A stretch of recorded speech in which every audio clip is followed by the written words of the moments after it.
ili kushinda changamoto mbalimbali ulizonazo katika maisha yako, ni lazima uhamue kuwa mtu wa asubuhi. Kuwa mtu wa asubuhi.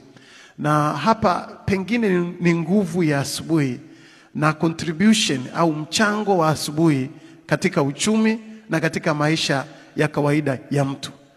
Hakuna kitu kizuri kama kujiuliza hapa duniani, siku yako unaianza saa ngapi? Siku yako unaianzaga lini?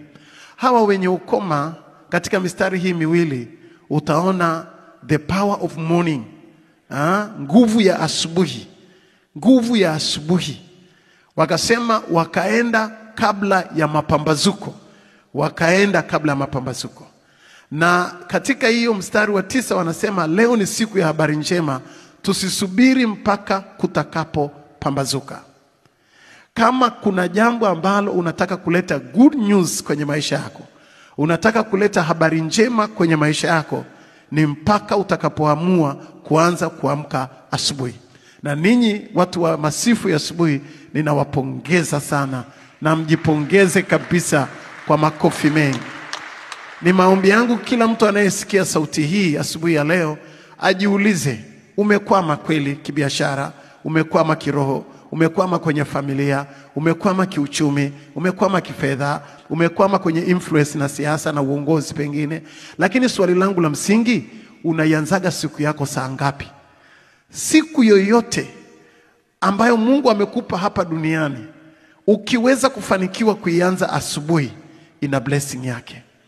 Na mimi nataka nikuambie wale ambao tumeokoka mapema, kujua nguvu ya asubuhi, tukaanza kuamka alfajiri, kuanzia siku yetu asubuhi, na tena tukaanzia mahali sahihi, kanisani, hatuko kama tulivyokuwa.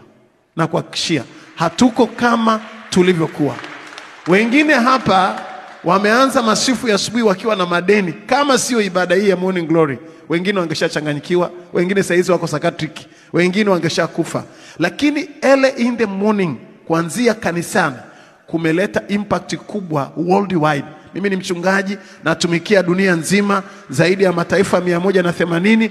Kuna kwingine ni asubuhi saizi, kwingine ni usiku saizi. Lakini nataka nikuambie, kujua siku yako unaianza saa ngapi ina contribution kubwa sana sana kwenye masuala yote.